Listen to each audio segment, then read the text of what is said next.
Hello, good evening, नमस्कार। HM coaching centre के इस यूट्यूब चैनल में मैं प्रद्युम्न सर आप सभी लोगों का हार्दिक स्वागत अभिनंदन करता हूं। डियर स्टूडेंट, आज पर्यावरण की चौथी सीरीज आप लोगों के सामने है और इसमें इतने बेहतर क्वेश्चन हैं जो सी टेट, यूपी टेट और सुपर टेट, पीसीएस, आईएएस सभी एग्जाम के लिए काफ़ी इंपॉर्टेंट है। डियर स्टूडेंट, पिछले 3-4 दिनों से आप लोगों को वीडियो नहीं मिल पा रही थी क्योंकि कुछ टेक्निकल इशू था जिसके कारण मैं वीडियो नहीं दे पा रहा था आपको। वो अब ठीक हो गया है, कोई दिक्कत नहीं है। और आज की हम लोग पर्यावरण की चौथी सीरीज पर चलते हैं और देखते हैं कि वो कौन कौन से अच्छे पॉइंट हैं जो हमारे लिए इम्पोर्टेंट होने वाले हैं। तो चलिए आज के हम पहले पॉइंट पर चलते हैं और इसकी चर्चा हम लोग करेंगे।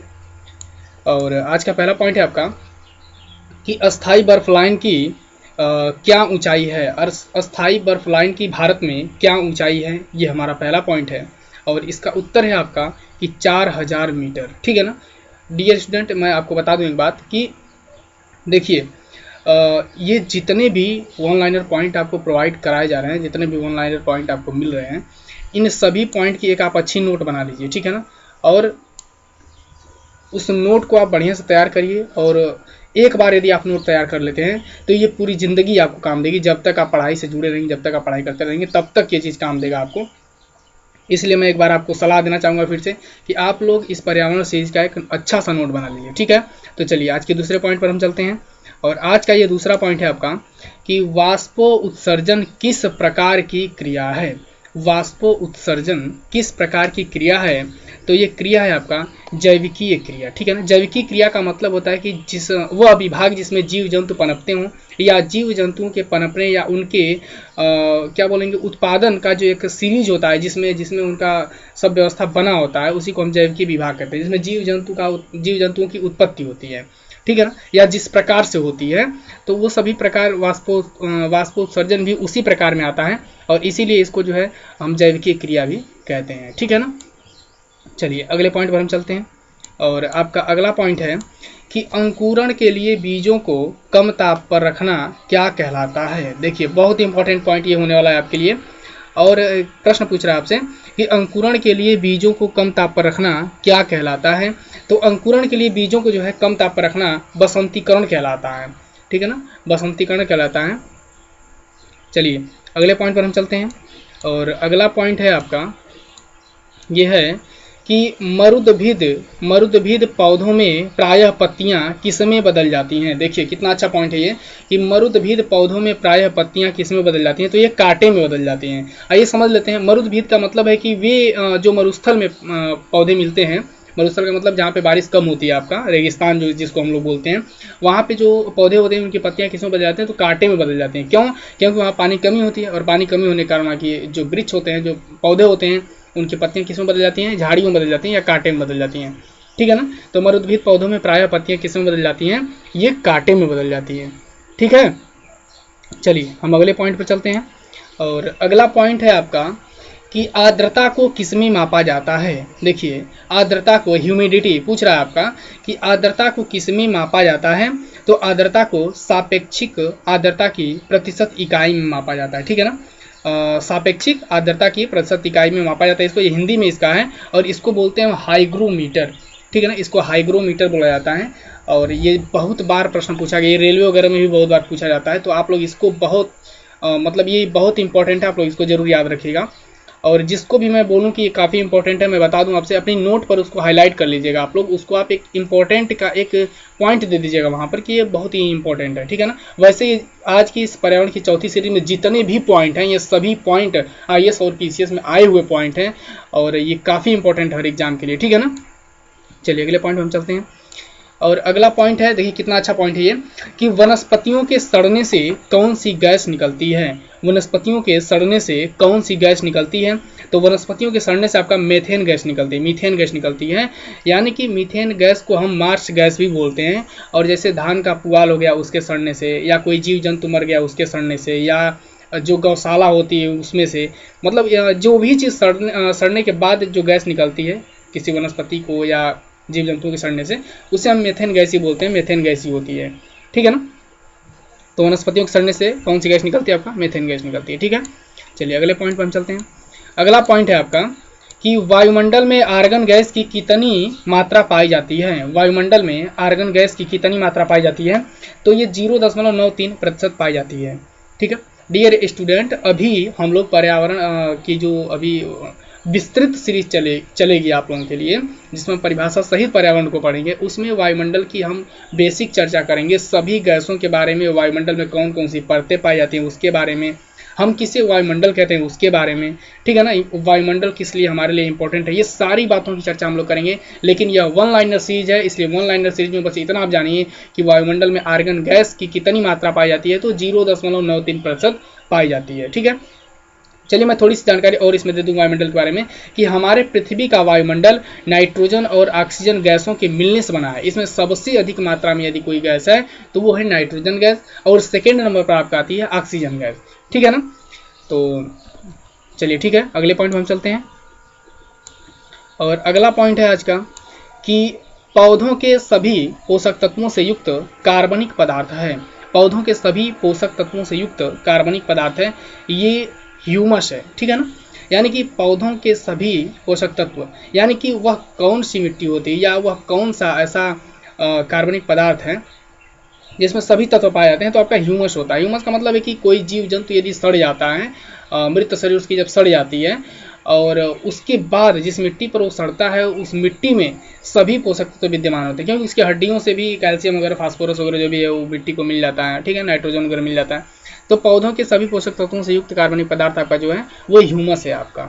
ठीक है, चलिए हम अगले पॉइंट पे चलते हैं। और अगला पॉइंट है आपका कि भारत में अवनालिका क्षरण से सर्वाधिक प्रभावित क्षेत्र है। ठीक है, भारत में अवनालिका क्षरण से सर्वाधिक प्रभावित क्षेत्र है, यह है आपका मालवा पठार क्षेत्र। अवनालिका अपर्दन आइए जानते हैं इसके बारे में। अवनालिका अपर्दन का मतलब है कि नदियों के द्वारा मिट्टियों का कटाव नालियों की तरह कर दिया जाए। ठीक है ना, यानी कि जब नदी मिट्टियों का कटाव नालियों की तरह करती है तो उसी को हम अवनालिका क्षरण बोलते हैं या अवनालिका अपर्दन बोलते हैं। तो ऐसा काम चंबल नदी ही करती है आपका, जिसको बीहड़ भी बोलते हैं हम। और एक पॉइंट है कि बीहड़ों के लिए कौन सी नदी जानी जाती है, तो बीहड़ों के लिए चंबल नदी जानी जाती है, इसको आप लोग याद रखिएगा। ठीक है ना, और अवनालिका क्षरण से सर्वाधिक प्रभावित क्षेत्र आपका मालवा क्षेत्र है, या चंबल घाटी का क्षेत्र है, या चंबल नदी के तटवर्ती इलाकों का क्षेत्र है। ठीक है, चलिए अगले पॉइंट की हम चर्चा करते हैं। और अगला पॉइंट है आपका कि संसार का सबसे बड़ा लोएस मैदान किस देश में स्थित है। संसार का सबसे बड़ा लोएस मैदान किस देश में स्थित है। चलिए बात लोएस मैदान की हुई है, तो हम सबसे पहले लोएस मैदान को जान लेते हैं कि आखिर क्या होता है ये। ठीक है, तो एक परिभाषा के तौर में इसको बताऊंगा कि पवन के द्वारा या हवा के द्वारा उड़ाई गई धूलों के निक्षेप से निर्मित जमाव को हम लोएस कहते हैं। ठीक है ना, और लोएस का जमाव अक्सर ये रेगिस्तान से दूर के स्थानों में होता है। ठीक है, लोएस का जमाव जो है ये रेगिस्तान से दूर के स्थानों पर होता है, और इसमें मिट्टियों के कण इतने बारीक होते हैं, इसमें मिट्टियों के कण इतने छोटे होते हैं, इतने बारीक होते हैं कि इनमें परतें नहीं मिलती हैं। ठीक है ना, इसमें मिट्टियों के कण इतने बारीक होते हैं कि इनमें क्या होती हैं, परतें नहीं मिलती हैं। तो संसार का सबसे बड़ा लोएस मैदान आपका किस देश में है, चीन में है। ठीक है, अगला पॉइंट है आपका कि वायु द्वारा उड़कर दूसरे स्थान पर पहुंची मृदा कहलाती है। वायु द्वारा उड़कर दूसरे स्थान पर पहुंची मृदा क्या कहलाती है, तो वातोड़ कहलाती है। ठीक है ना, वायु द्वारा उड़कर दूसरे स्थान पर पहुंची मृदा जो है ये वातोड़ कहलाती है। वायु द्वारा का मतलब ये है कि वायु के द्वारा मिट्टियों का उड़ना, या इसको हम वायु अपर्दन भी बोल सकते हैं। ठीक है ना, अगर वायु अपर्दन की हम यूपी में बात करें तो वायु अपर्दन सर्वाधिक मथुरा में होता है, क्योंकि वहाँ पे बारिश कम होती है, और जहाँ पर भी बारिश कम होती है वहाँ पर वायु अपर्दन सर्वाधिक होता है। और जो मृदा मतलब कि वायु अपर्दन द्वारा उड़कर दूसरे स्थानों पे जो मृदा पहुँच जाती है वो कहलाती है क्या, वातोड़ कहलाती है। ठीक है, चलिए अगले पॉइंट पर हम चलते हैं। और अगला पॉइंट है आपका कि मृदा में औसतन कितना प्रतिशत कार्बनिक पदार्थ पाया जाता है। देखिए पूछ रहा है कि मिट्टी में या मृदा में औसतन कितना प्रतिशत कार्बनिक पदार्थ पाया जाता है, तो मृदा में जो है ये 5.0%, ठीक है ना, 5.0% जो है कार्बनिक पदार्थ पाया जाता है। ठीक है, चलिए अब अगले पॉइंट की हम चर्चा करते हैं। और अगला पॉइंट है आपका कि सर्वाधिक कार्बनिक पदार्थ किस मृदा में पाया जाता है। देखिए बहुत ये मोस्ट इंपॉर्टेंट पॉइंट है कि सर्वाधिक कार्बनिक पदार्थ किस मृदा में पाया जाता है, तो सर्वाधिक कार्बनिक पदार्थ जो है ये पीट मृदा में पाया जाता है। ठीक है ना, पीट मृदा में जो है सर्वाधिक कार्बनिक पदार्थ पाया जाता है। ठीक है, चलिए हम लोग मृदा के बारे में भी चर्चा करेंगे, अभी विस्तृत जो हमारी सीरीज चलेगी उसमें हम सारी चीज़ों की चर्चा करेंगे, बस आप लोग थोड़ा सा इंतजार करिए, ठीक है ना। ठीक है, अगले पॉइंट पे चलते हैं। और अगला पॉइंट है आपका कि प्राकृतिक ऑक्सीजन है। देखिए कितना इंपॉर्टेंट ये भी कि प्राकृतिक ऑक्सीजन हम किसे कहते हैं या है, तो ये होता है इंडोल एसिटिक एसिड, ठीक है ना। इंडोल एसिटिक एसिड को हम प्राकृतिक ऑक्सीजन बोलते हैं। इसको आप लोग याद रखिएगा, सीधे सीधे इसको याद रखिएगा कि इंडोल एसिटिक एसिड को हम प्राकृतिक ऑक्सीजन कहते हैं, ठीक है। चलिए अगले पॉइंट पे चलते हैं कि क्लोरोफिल के निर्माण के लिए अति आवश्यक तत्व है।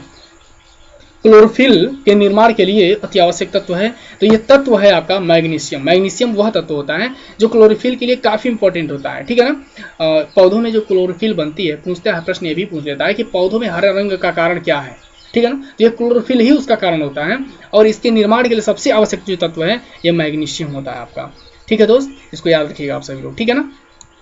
चलिए अगले पॉइंट की चर्चा करते हैं हम कि वाष्प उत्सर्जन क्रिया के लिए आवश्यक तत्व है। अब देखिए कि पूछ रहा है कि वाष्प उत्सर्जन क्रिया के लिए आवश्यक तत्व कौन सा है, तो ये पोटेशियम होता है, ठीक है ना। पोटेशियम जो होता है ये वाष्प उत्सर्जन क्रिया के लिए बहुत ही आवश्यक है, और इसी के द्वारा जो है वाष्प उत्सर्जन जो क्रिया होती है ये हो पाती है, ठीक है ना। चलिए अगले पॉइंट की चर्चा करते हैं। अगला पॉइंट है आपका कि वह मृदा जल जिसे पौधे अपनी जड़ों द्वारा अवशोषित करते हैं, ठीक है ना। वह मृदा जल जिसे पौधे अपनी जड़ों द्वारा अवशोषित करते हैं उसे हम कहते हैं, तो उसे हम केशिका जल कहते हैं। क्यों कहते हैं?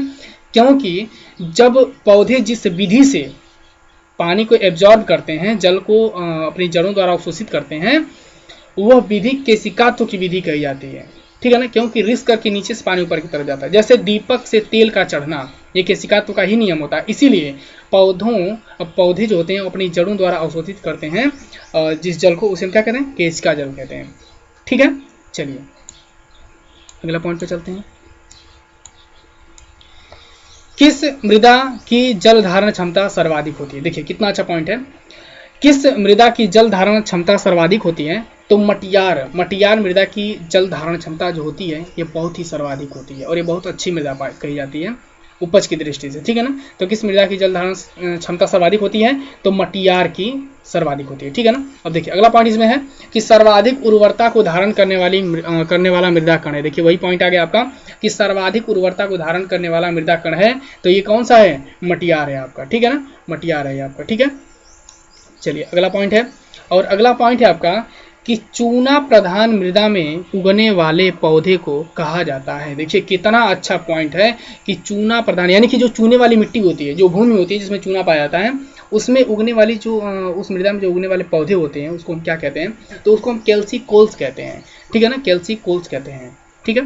तो डियर स्टूडेंट, ये पर्यावरण की चौथी सीरीज का ये 20 पॉइंट था आप लोगों के लिए। आई होप कि आप लोगों को पसंद आएगा, अच्छा लगेगा, ठीक है ना।